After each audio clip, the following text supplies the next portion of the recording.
Alright, so we only got a limited time before patches, so we're going to do some endeavors real quick, and I'm going to explain, because this question just came up. Where... Let's transwarp to Starbase 39 Sierra, because we got to go to Nimbus. So where is Elite Force, and what's going on with the Activerse Let's Plays? Well, those are still going on.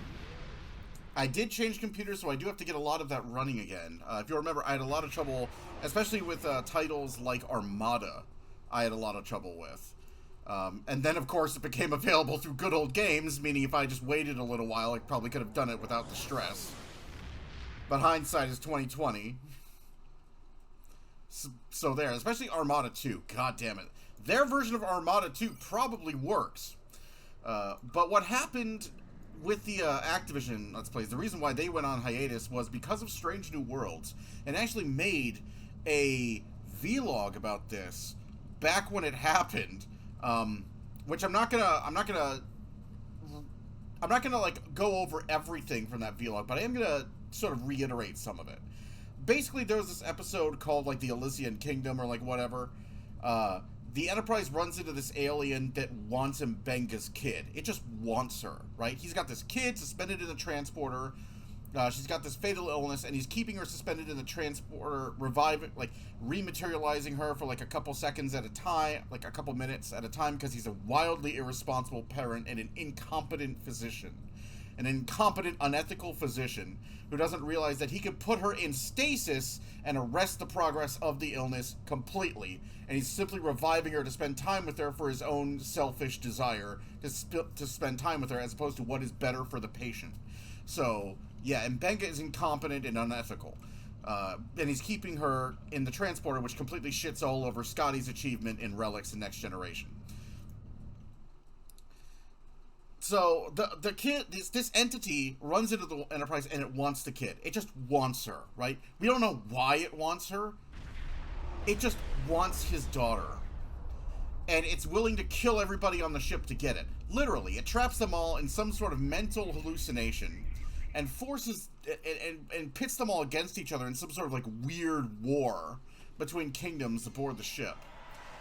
And this will literally kill everybody on the ship. It's gonna kill everybody. There's no ifs, ands, or buts about it. Okay, we gotta do Tetrion damage. So I need you guys to, let's see. Heal and buff me while I attack. So, it wants the kid, and it puts everybody into this mental hallucination, and they're like stabbing each other and beating the shit out of each other, and it's only a matter of time before people start dropping.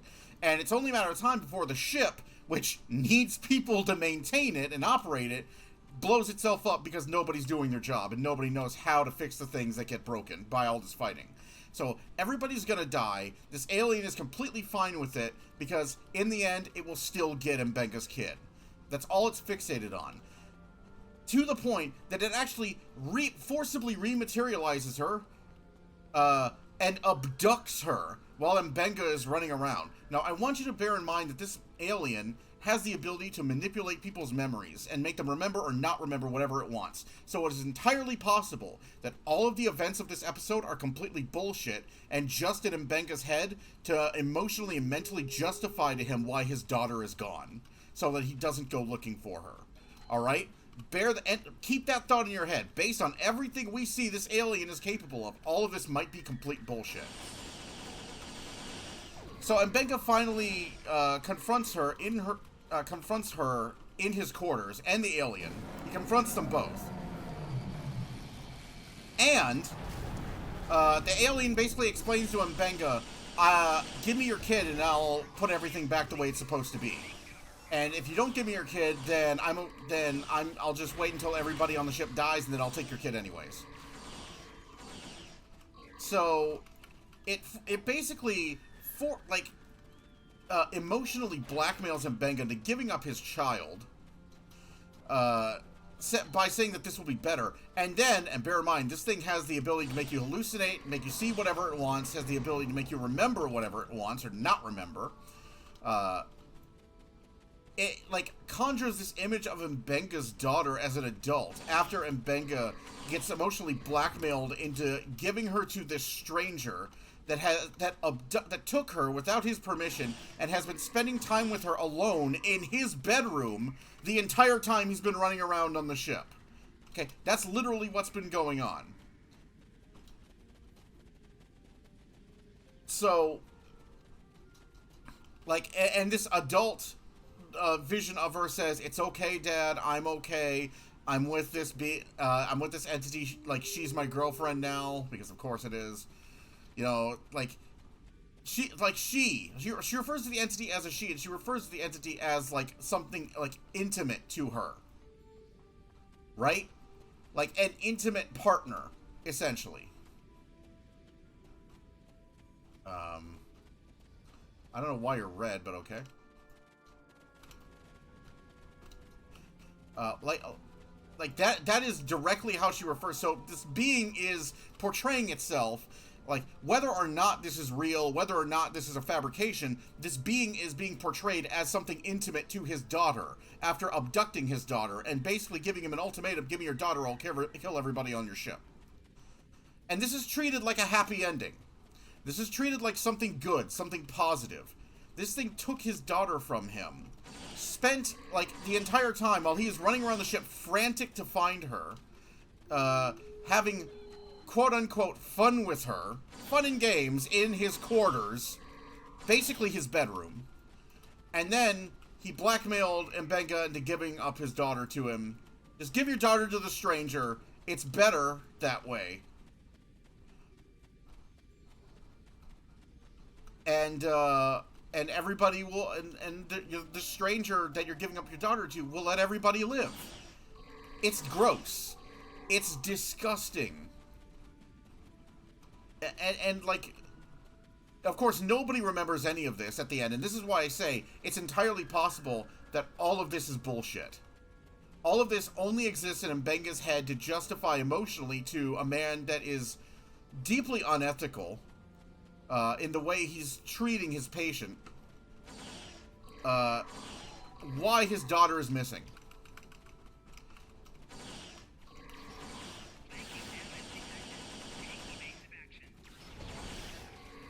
And after I saw that episode, I couldn't watch Strange New Worlds anymore.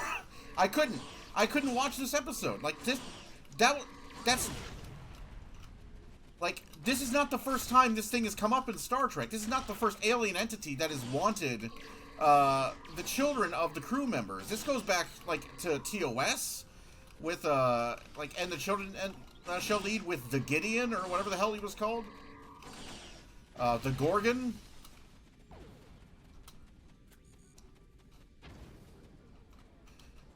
And, yeah, like, this goes all the way back, and every time it is portrayed as villainous. It is an evil. It is something to be stopped, something to be opposed. It is barbaric, in Picard's own words. No, in Strange New Worlds, it's a good thing. It's positive. Give your kids to the stranger that took your kid without permission and was doing secret things with your kid in your quarters while you were away. Like, after I watched that episode, I could not watch more Star Trek. I couldn't take it. Like, I had to distance myself from it because it was so horrific, so disgusting, that I just couldn't watch it. I couldn't. Now, Picard Season 3 has aired. Picard Season 3 is actually quite good. Based on what I've heard, it's probably the last good Star Trek we're going to get until at least 2026. There is something going on where, like, all the new shows are being branded as Star Trek Discovery such and such. So, for example, Star Trek Discovery Academy, for example, or Star Trek Discovery Section 31, which is a TV movie and not a show, apparently. So, my guess is that Discovery is being shunted, and by extension Strange New Worlds, are being shunted into their own separate continuity. And there's going to be, like, a sort of a soft reboot on what counts as Prime or not come 2026 on the franchise anniversary. I think that's what's going to happen. And, If that is true, then that's a relief, because this is a nightmare. This is like horrible nightmare shit. If that is considered a good outcome, like I said, there was the Gorgon in the Children Shall Lead. There were the kidnapper parents in, I think it was season 1 of Next Gen, where like this advanced alien species that had been suffering from like radiation poisoning that damaged their reproductive DNA. They couldn't have kids, so they kidnapped all of the kids on the Enterprise, and sent the Enterprise flying like way far away. Like they did this as well.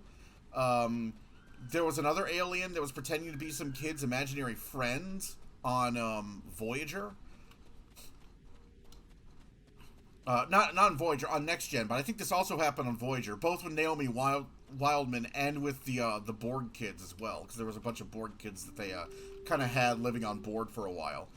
Like Ishab and like a bunch of like Borglings they rescued from some sphere.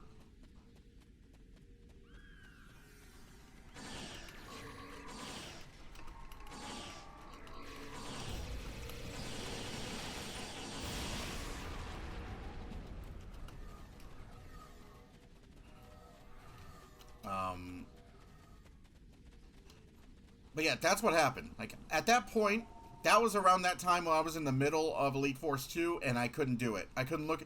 It was so bad that I couldn't look at Elite Force 2, I couldn't look at Star Trek Online, I couldn't...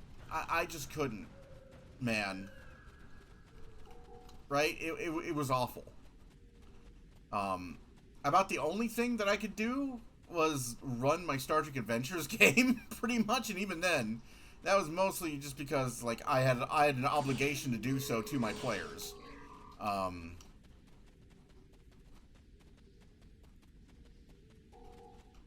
yeah, that's... Oh, my God. That's what happened to that. And then, of course, I changed PCs, which means that I have, like, all the game files set up, but I have to, like, check everything to make sure it's working and reinstall everything if it's not.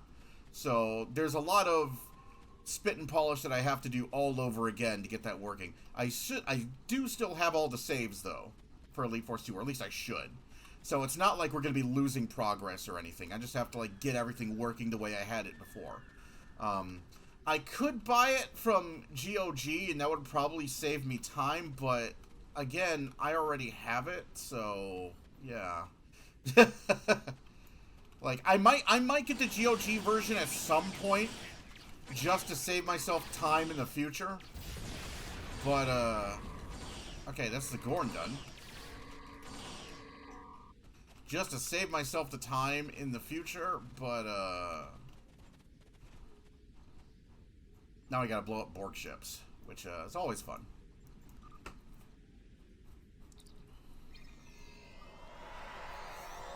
But that's what happened to that. I have not given up on the Activision verse. I just needed time away because I was so absolutely disgusted with Strange New Worlds and Akiva Goldsman and the direction of New Trek. Picard Season 3 has been a breath of fresh air. It's been the first genuinely good season of Star Trek, in my opinion, since the... what Robert Meyer Burnett refers to as the Star Trek hostage crisis with Secret Hideout began. Let's see. All. Force. Infected the conduit. Blow up 5 probes. Knock that one out.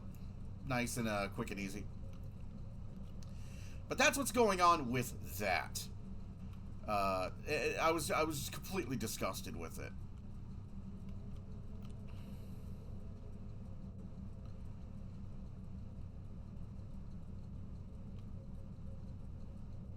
It's just going to be a pain in the ass to get everything working, especially Bridge Commander. Although Bridge Commander Remastered, the mod has come out, I'm hoping that makes it less temperamental, because Bridge Commander is one of those games that has a reputation for being extremely temperamental whenever you try to do anything with it. Like, for example, mod it so that you can play it in 16:9, as opposed to the 4:3 it was originally designed for.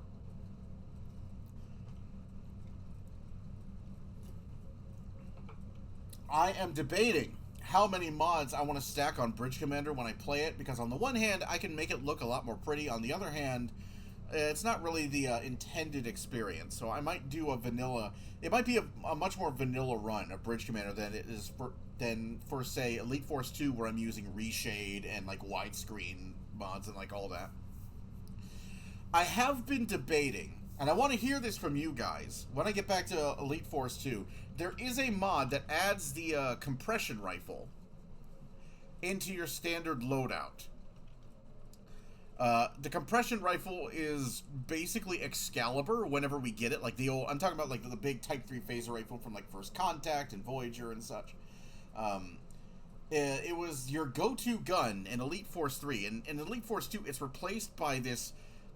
I gotta be perfectly honest, I don't like the machine gun assault rifle that as much as I do the good old compression rifle.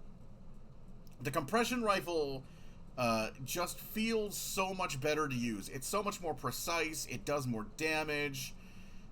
It's just that reliable, that great reliable standby weapon. It's the battle rifle of Star Trek, of at least the Elite Force games. Like, the shotgun is cool. I like that the Federation has like an energy shotgun. Hell, I'm using an energy shotgun right now on Drake, the Adapt and Mako Pulse Wave. Like, I like that, but goddamn, that assault rifle it doesn't feel as good as the compression rifle. And I do have the iMod, which is kind of like the compression rifle. It hurts a lot, but it's also been nerfed into the ground. It's basically a 6-gun, which is not what it was in the original at all. It had way more shots to it. Are you kidding me with this? Infected, the conduit is not popping? What about Hive Onslaught? No, Hive Onslaught, they'll all like evaporate. Cure found, cure applied, cure disconnected, Kidder Vortex. Let's expand our search here. Thing is, it's kind of finicky what counts as a Borg ship and what doesn't. Borg disconnected. That one, maybe. Because you fight a lot of Borgified Klingon ships in this one, and I don't know if the game is going to count that. Whereas Hive Onslaught, there's going to be a lot of kill stealing going on in there. But Kenmer Vortex or Infected, I can just goalie the gate and keep the probes at bay, and that'll get me that accolade real fast. Borg Disconnected, I can take out probes, and that'll get me that accolade real fast during that first phase. And after the first phase, all you really have to do in Borg Disconnected is just do sphericals and let all of the mobs infight. Think of it as Doom, like how you would handle like big mob groups in Doom. Just circle strafe around them till they all start hitting each other and they all start infighting and thin out the crowd. But we got a good hour and 20 minutes before that patch, before the server has to go down for the patch. So we should be good. We should be good. I am reluctant to see if gravity kills will pop, because it's gravity kills and it's awful. What are we on? Oh, yeah, get this. Will we get... No, we're not going to get that. Not going to get it this time. What is that? That is 650. Yeah, no. Not even if we do gravity kills. All right, sure, whatever.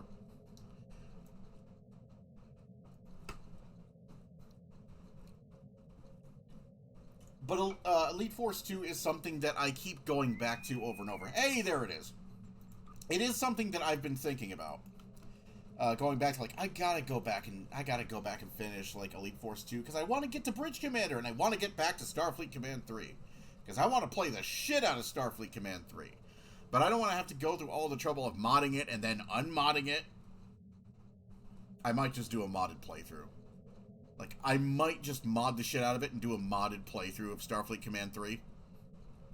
Is that okay with everybody? If I just mod the shit out of it and I just fly through it with the Galaxy X? Just like stick a Galaxy X in the 2007 re-expansion and take a Galaxy X against the Borg. Everybody's okay with that?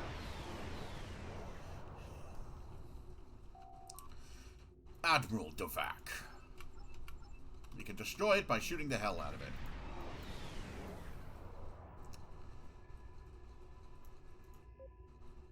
Andromeda. So, we got the Batwing, we got the Batmobile, we got the good version of the Disco Bird of Prey as opposed to the shit version of the Disco Bird of Prey from Disco. This one at least looks like an actual Klingon ship. Actually, I really like the STO version of that design. That looks really fucking cool. And we got like a Xindi thingy. The Xindi thing looks more like a speedboat than the actual Ryzian speedboat ship, if I'm being perfectly honest.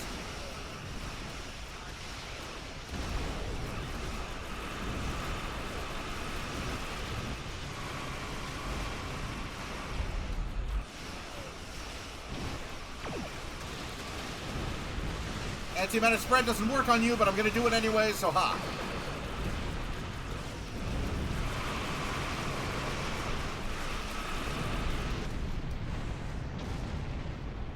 Alright, I'm gonna go... Yeah, I'm already almost done on this accolade. Look at that.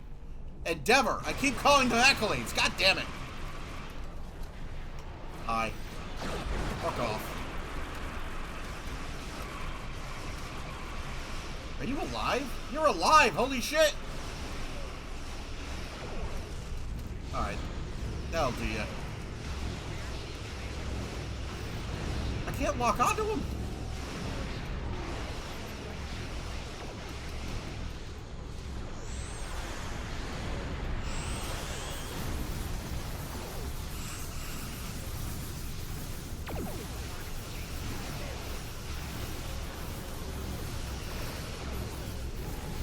I got this. I got it.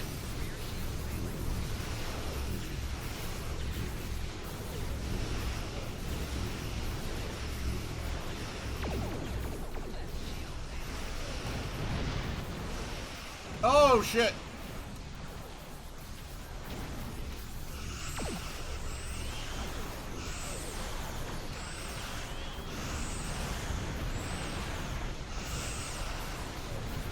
I got it.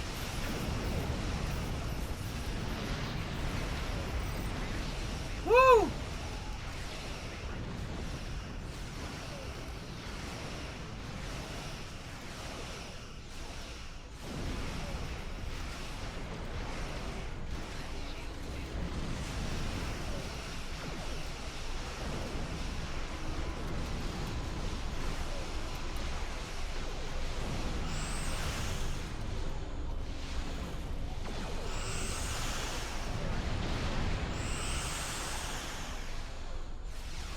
That got a little bit closer than I like for infected.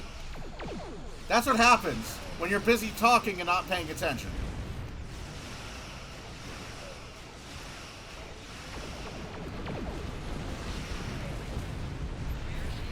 Alright, if you guys could take out that other transformer, I would really appreciate it.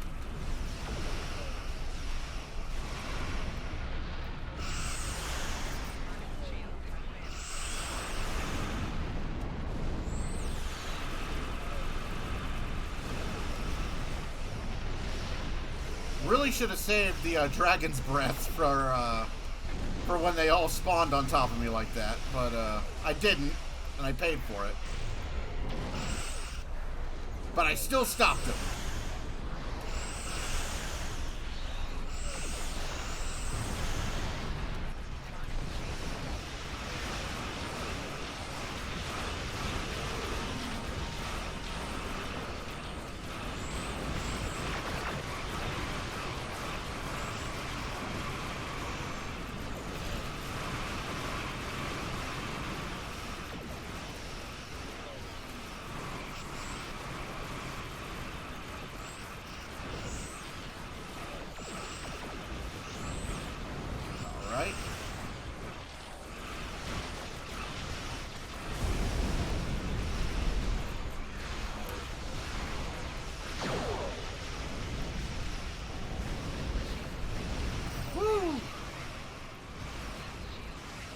Yeah, I know.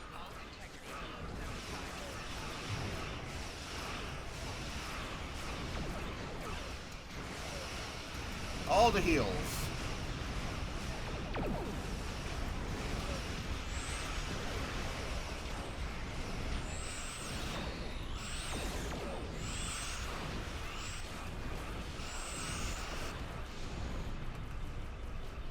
Fleet Mark package.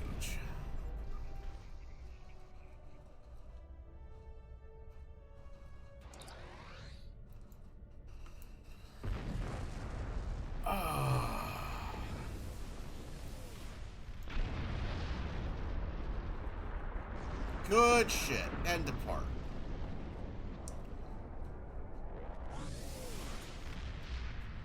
So I have a bone to pick with Starfleet. For those of you who've watched the finale of Picard Season 3, you stop building these. Why? Legitimately, why? I mean, Starfleet's made many questionable decisions, like fleet formation. The dumbest fucking idea you've ever heard. Like, it's Season 3 of Picard is not a perfect season. If such a thing could exist, this certainly ain't it. But it certainly is better than all the trash we've had. It's leagues better than Strange New Worlds. It's leagues better than anything Disco has ever done. And it brought back the Next Generation cast to save the show in the ratings, which is hilarious to me, because that is an old song. That's an old record for this franchise. That's been going on all the way back to Deep Space Nine. When they brought, like, at first, I think the first time it was Thomas Riker. Like, they brought in Thomas Riker to try and buff the ratings up. In Deep Space Nine, they brought in Loxana. Like, they advertised, like, such and such from Next Gen comes to the station. And then finally, when the show was really doing bad in the ratings, they brought in Worf. And they were, like, told to, like, do, like, a Klingon conflict to, like, spice up the storyline because the show was getting real stale. Which it was. Like, Deep Space Nine is looked upon really... It's really beloved today. That was not the case while it was airing. Deep Space Nine was in trouble when it was airing.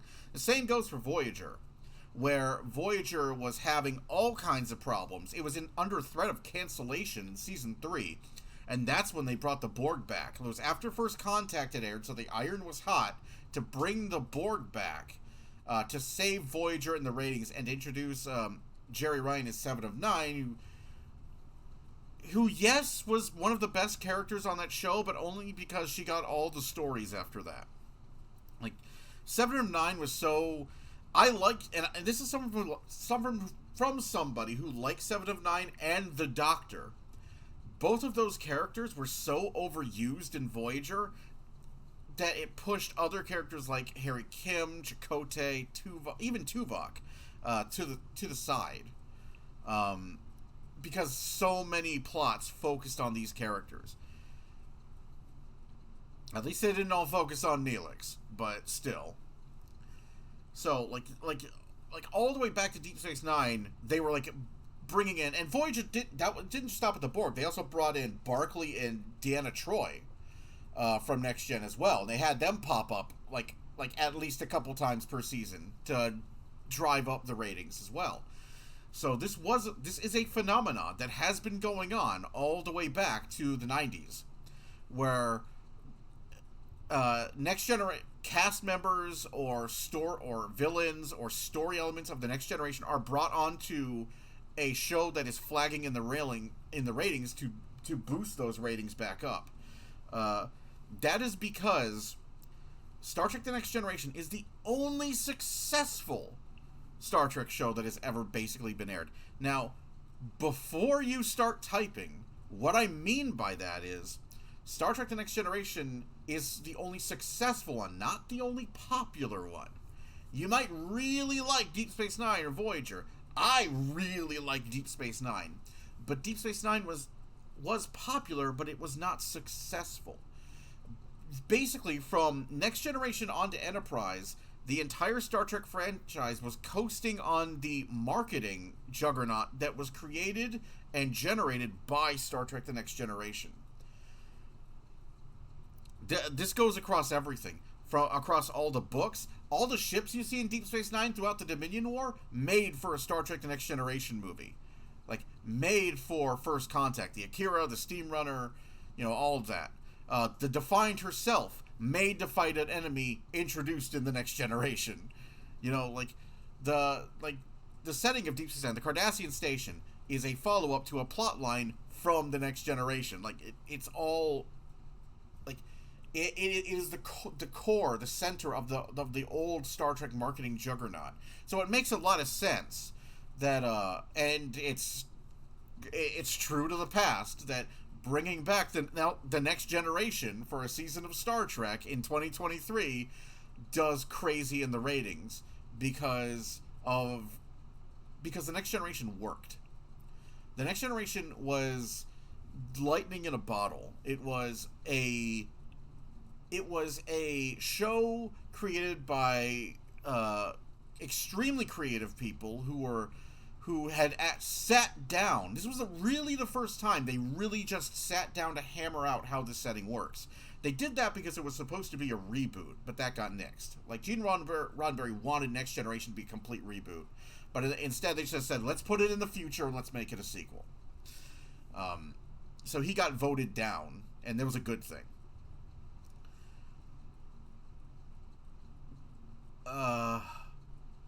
But yeah, it was lightning in a bottle. It is unlikely that Star Trek, especially with anybody from Secret Hideout who are familiar with the memes of Star Trek but are not familiar with Star Trek itself.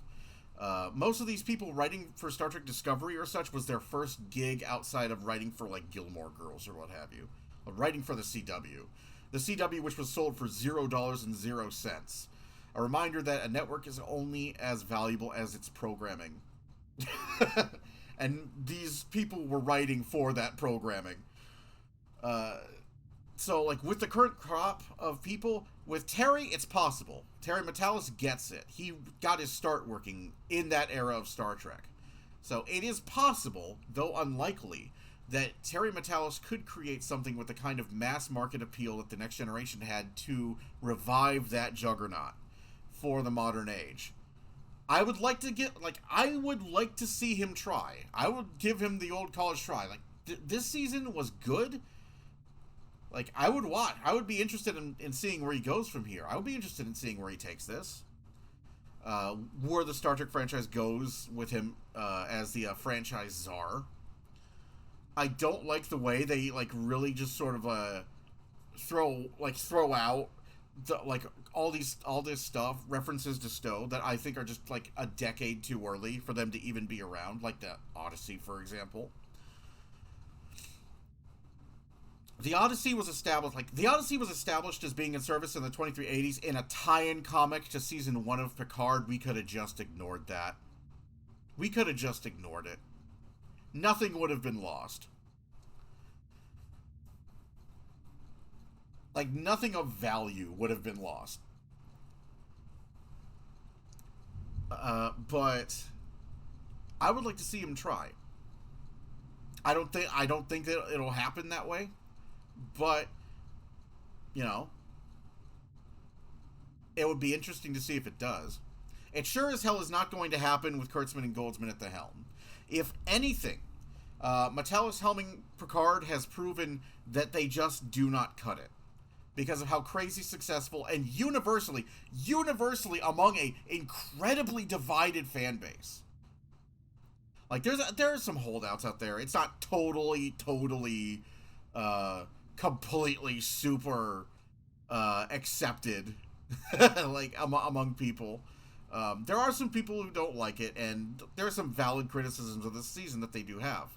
But for the most part, the large majority of an incredibly divided fan base, including many of the cynics, I'm pointing at myself here, thoroughly enjoyed that season, and that kind of universal appeal and universal love really drives home that Kurtzman and Goldsman are not the people to run the franchise.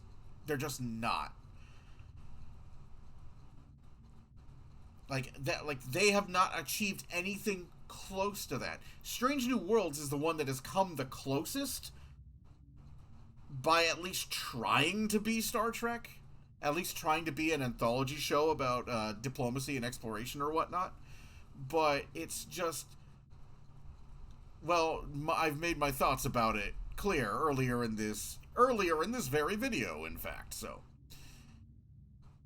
it's still got two. It's just uh. I can't even look at it after that episode. Jesus. It's 8:05. We have an hour. Do we want to try Gravity Kills? Do we even want to attempt it? The last time I did Gravity Kills, it was broken. It would not complete.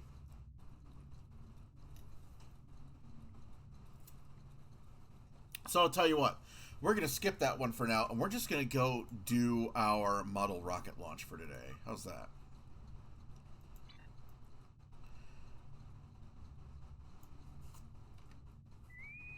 Or I was going to change it to synthwave, but we can do that too. We got an hour.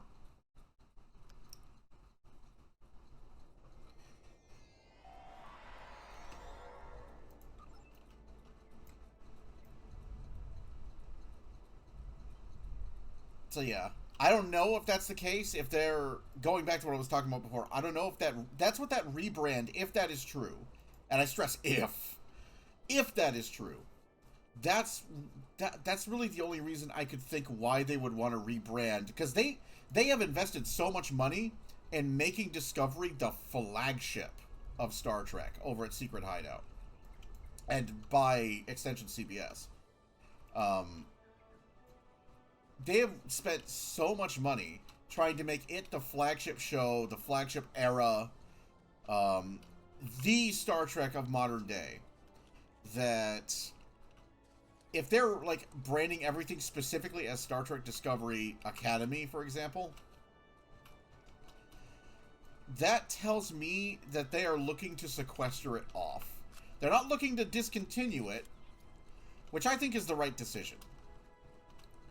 I think if you're going to make it an alternate universe, make it an alternate universe, and then have the people running that embrace it being an alternate universe and take it in weird, crazy directions that they would never be allowed to if it were like the main canon reality, which is what I think they should have done with Discovery to begin with. Just call it an alternate universe, and then just go nuts. Just go nuts, and then it does, and then just like all the differences, explain them. Just like hand waving, like this is an alternate timeline where like this happened in the past, and so all of this stuff is different as a result, and then just go crazy with it. You know, that's what they should have done from the beginning. They should have just said it's an alternate timeline. Everybody chill. It still would have been way too dark and way too like horrible and such. But at least all of the longtime fans wouldn't have raised as much of a stink over it and would have been more willing to watch it. Because that's, in the end, why you're making a television show, is to get eyeballs on it and make money. So... Oh, speaking of the shotgun, spiders! Spiders!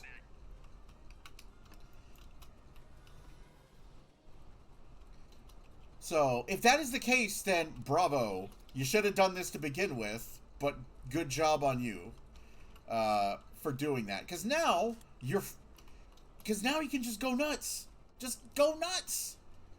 This is weird. Like that line wasn't there the last time. Was that there the last time? Bit of a geometry glitch there. I should probably turn the voice. The voice is back on. The voices aren't speaking to me anymore. I'm on bad terms with the voices in my head. Lonnie Manella has forsaken me. They really should have just cast Lonnie Manella for season 3 of Picard, because she does such a good Majel Barrett impression that Majel Barrett used she made like a series of phonetic recordings She recorded the phonetic alphabet so that people could continue using her voice, because she wanted to continue to be a part of Star Trek. And I'm glad that they respected that a little bit. I would have rather they just used her recordings throughout that season. But if you really feel the need to find someone to replace Majel Barrett, Lonnie Minella has done such an amazing job as the computer voice in Star Trek Online. I don't understand why you don't just go to her. Give her a big briefcase of money because she deserves it. But yeah, I'd be totally for that. You know what? I would be totally for a crossover between the two. Like, if we're going back to, let's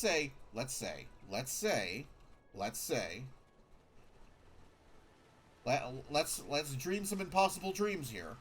Let's say that they do what they should have done from the very beginning, and they give Peter David and his estate a giant truck of money, and they license the ability to produce and adapt Star Trek New Frontier, which is a series of novels that already has a 7-year framework.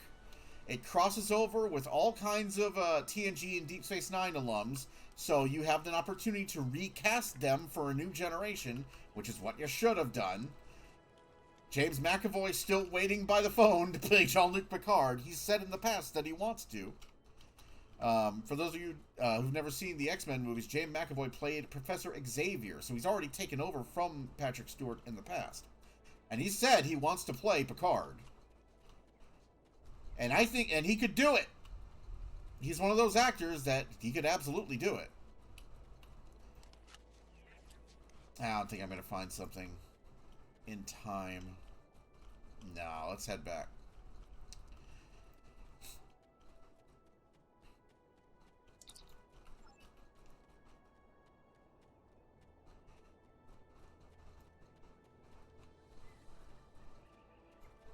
You know, just like have a crossover between New Frontier and like Discovery.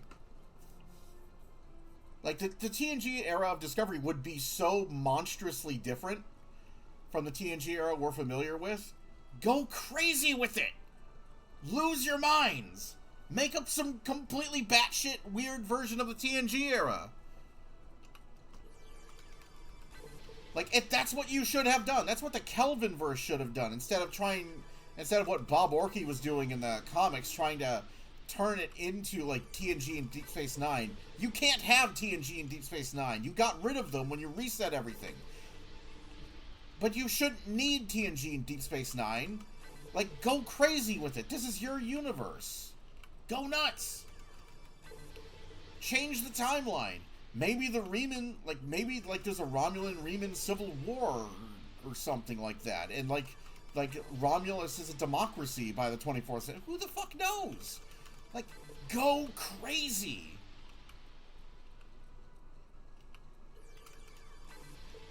So I'd be all for that.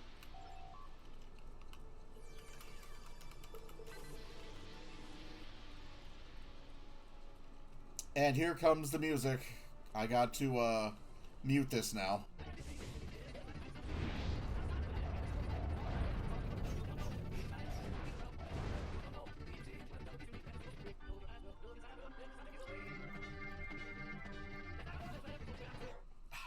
Yes, sir. I said we'd do synthwave, so let's go ahead and jump into synthwave.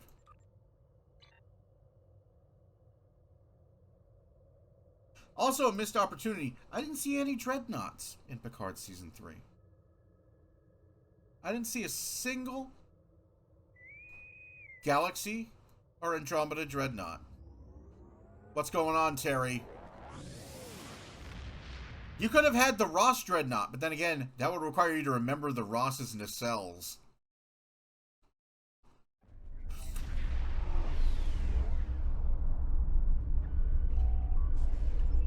Dun dun dun dun dun dun dun. So the synth attack on Mars is really stupid. Jesus.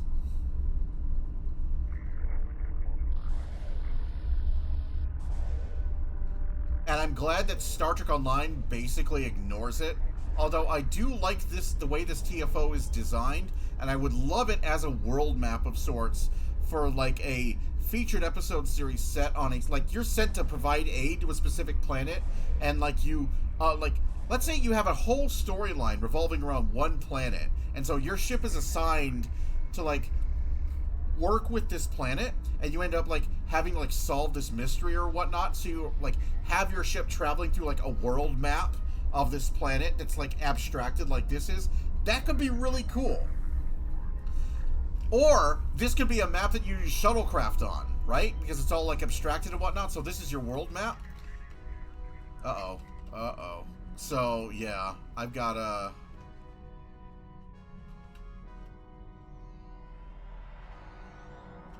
I have to be careful because the scale is abstracted, but my inertia is not.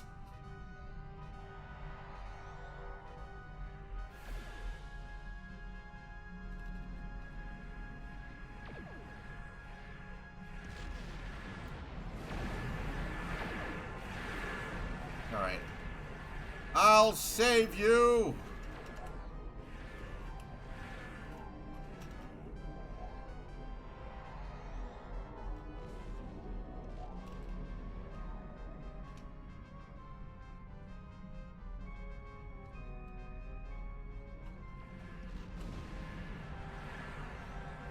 Get this transport active. I feel like they should have done something like this for the Iconian War.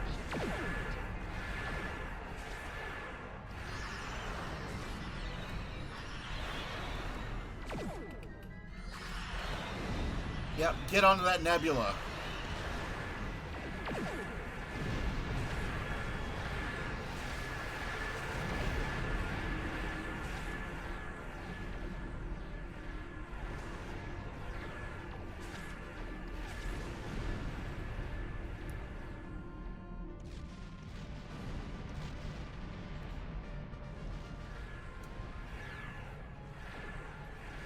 Nope. Gotta rescue this crew from the surface. Gotta get that nebula into the fight.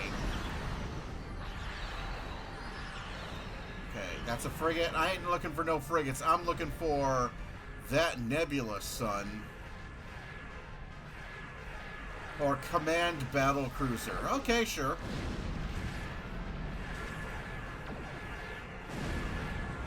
Call yourself whatever you want, you crazy bastard.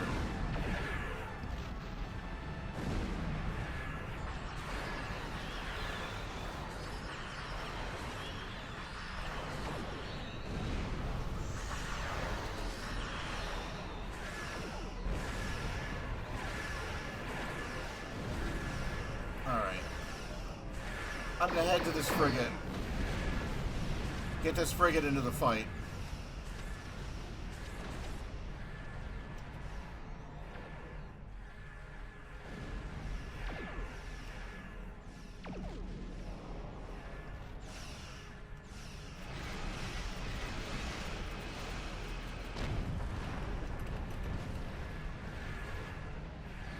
Yeah, this was dumb. Like, they were saying, like, 14 years later, the surface of Mars is still on fire. Woman! And I'm watching this, like, interview that Picard is giving. And I'm like, lady, there is nowhere near enough oxygen on Mars. Like, there's methane in the atmosphere. Is there? The methane? I think it's methane. So it's not impossible, but it's still, like, it's still burning. No, that... It's mainly CO2. That, like, that has to be, like, the most anemic flames ever.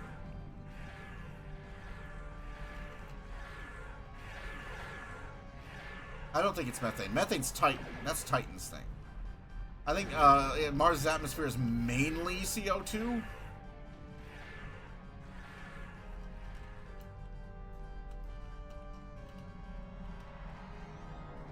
Alright, get into the fight.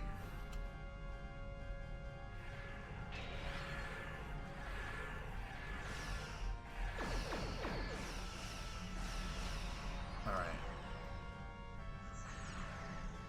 The more ships I can rescue.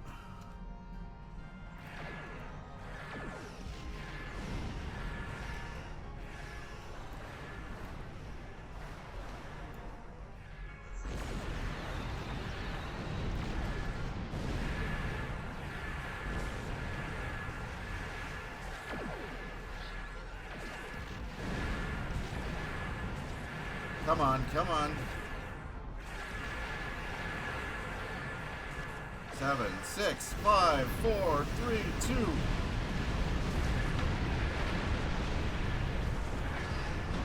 Woo!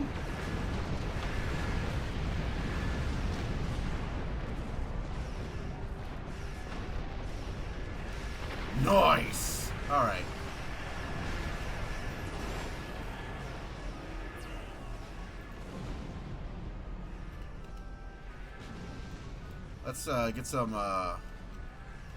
Let's get some ships crewed here.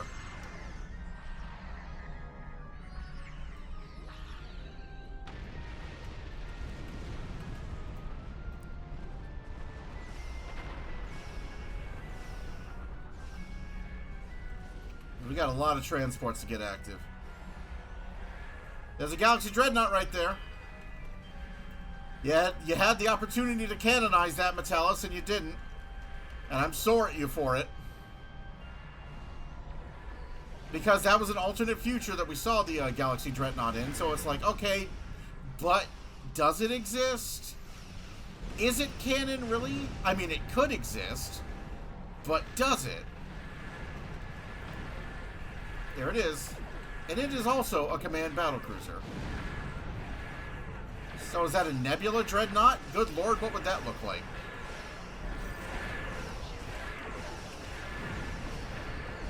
Also, look at these synth ships. You're telling me that these guys took out Starfleet at their main shipyard? You see what they're doing to me? Nothing. You ain't got nothing. Enemy team is babies.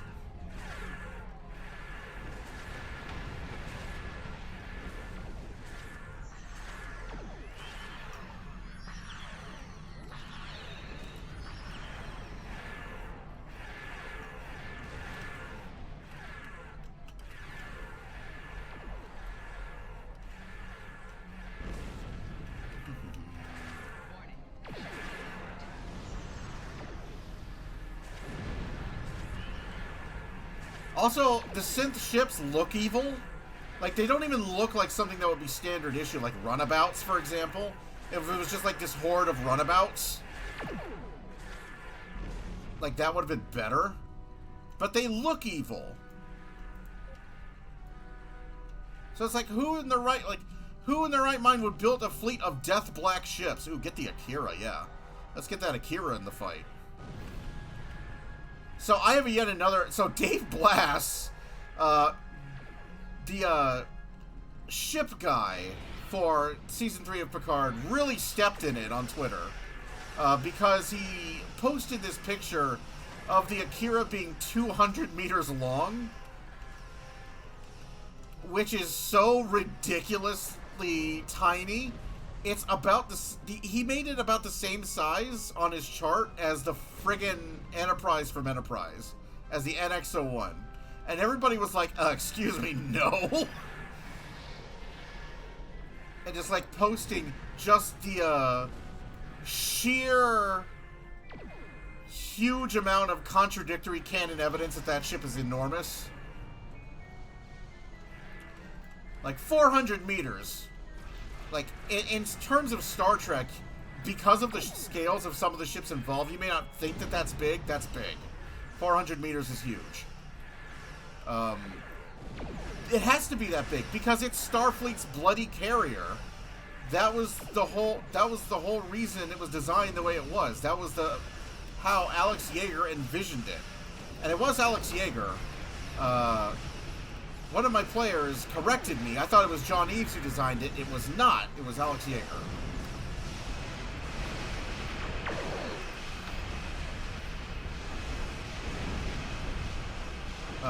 However, unlike me, Dave Blass cannot admit when he's wrong. So he actually added, like, in parentheses, like, Deep Space Nine VFX scale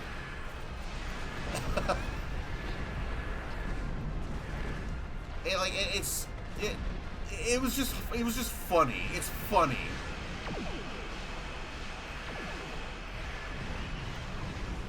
Like, look, you goofed. Admit that you goofed and move on. He had it smaller than the Steam Runner, for crying out loud. The Steam Runner class. You know, the patrol ship. The glorified Coast Guard vessel of Starfleet.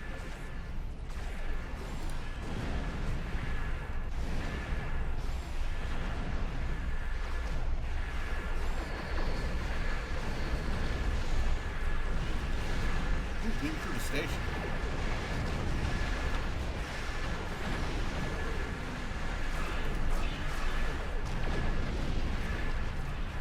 I'll save you!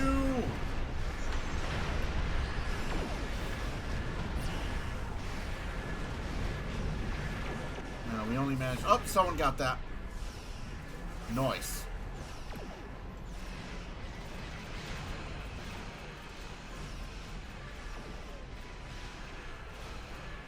Yeah, like, imagine using this as, like, a world map for, like, shuttlecraft travel. Like, any of a number of things you could do to give shuttlecraft their own identity.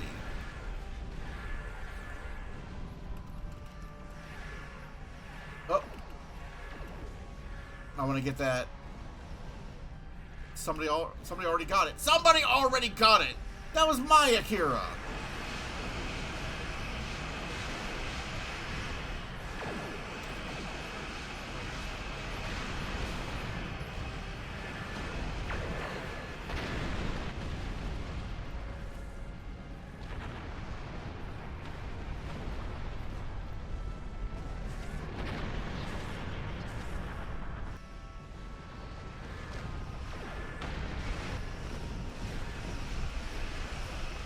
So I want to point out that what you're trying to sell me is that patrol ships, system patrol ships. Okay, we're not talking about. I'm yelling because it's so loud in my ears. We're not talking about.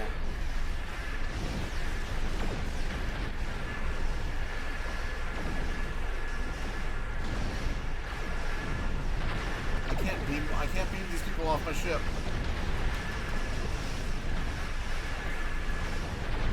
Like, we're not talking about, like, warships here. We're talking about system patrol ships. Literally just, like, orbital defense ships. You're telling me that these things can overwhelm like, Starfleet ships of the line. That these things can overpower a fucking starbase that's in orbit. No. No. So, there is an actual fleet that is stationed to defend the Sol system. It's the 7th Fleet. At least I think I'm pretty sure it's the 7th Fleet. You're telling me that these frigates can overwhelm the fucking 7th Fleet?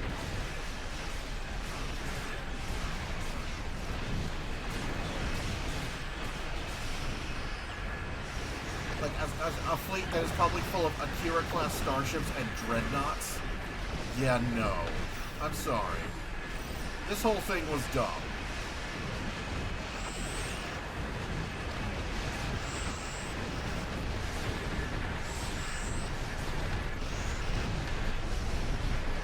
And there were, like, and not that Season 3 of Picard did not have stupid moments. It absolutely did. Some of the story stuff was just dumb. But it had significantly less stupid than the previous 2 seasons.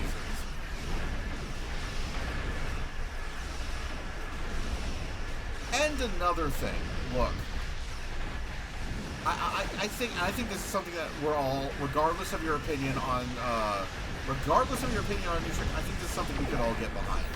Stop with the flashbacks. Like, constant flashbacks are becoming a writing crutch. They're becoming like a staple of bad storytelling. Like, if all the interesting things in your plot happened 14 years ago, why didn't you just make that show instead? Instead of forcing me to watch, like, 10 episodes of 2 episodes worth of plot stretched across 10 hours. Why don't we just start when all the interesting shit was going on?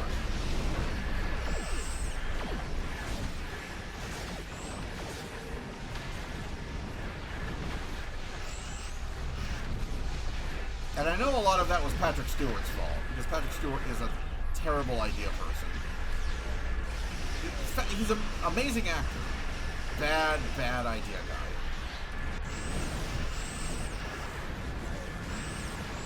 Patrick Stewart is the reason Picard turns into Rambo in the movies, and that puts off a lot of people. He's also part of the reason why they never just flat out got him and Crusher together like mid-series, like they probably should have, instead of just constantly stretching that point out. Because Patrick Stewart wanted to quote, and this is a direct quote, he wanted more sex and guns. Which, hey, it's not like I hold that against him. But, yeah, it ended up derailing a lot of character stuff for Picard.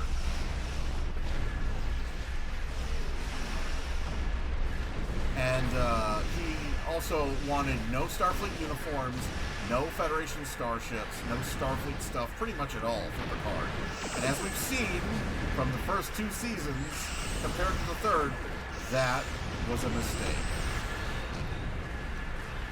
That was wrong. That was not the thing he should have done.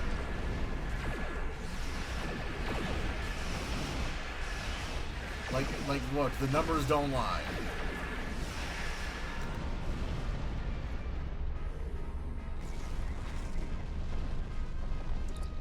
Halt the program. Yep, halt the program. Meanwhile, I'm gonna go grab this holographic console and just bring it into reality with me, Burgess. I've been looting stuff this entire time that shouldn't exist.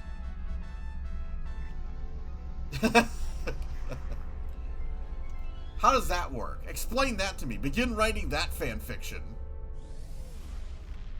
Write your STA campaign as to how, like, all these consoles that we're looting in this holographic simulation can somehow exist. Are we the simulation? Are we all in a simulation? Is that what you're telling me?